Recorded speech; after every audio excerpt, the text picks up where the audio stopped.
Hey everybody, for this problem we're going to multiply 1 and 42 hundredths times 56 hundredths. So come over here and grab a pen, and I'm going to guide you through how to do this. Okay? So what we're going to do first is we're going to multiply this 6 by every number on the top. All right? So 6 times 2 gives us 12. Let's put 2 right there. And we're going to carry the 1. And then 6 times 4 is 24, plus 1 is 25. So the 5 goes there. We'll carry the 2. And then finally, 6 times 1 is 6, plus 2 is 8. All right, now what we're going to do is we're going to multiply the 5 by each one of these digits. So I'm going to go back here. I'm going to grab the eraser. Okay. I'm going to erase this because we don't need those anymore. All right. And I'm going to go back and grab my black marker. All right. So now 5 times 2 gives us 10. Okay. So notice I'm going to put the 0 right here. We have to move over one spot. Okay. I'm going to carry the 1.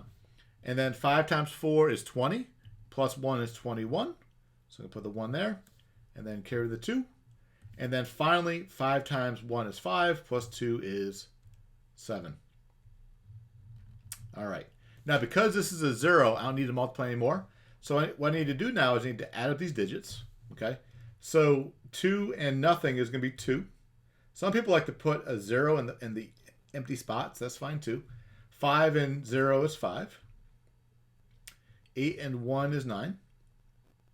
Finally, 7 and nothing is just 7. All right, now here's the important part. What we have to do is we have to make sure the decimal is in the right location. So notice how we have two decimals. We have a decimal here, okay? We have a decimal here. So what you do is you count the number of digits to the right of all the decimals. So we have 1, 2, 3, 4 digits, right?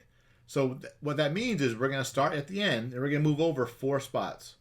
So 1, 2, 3, and 4.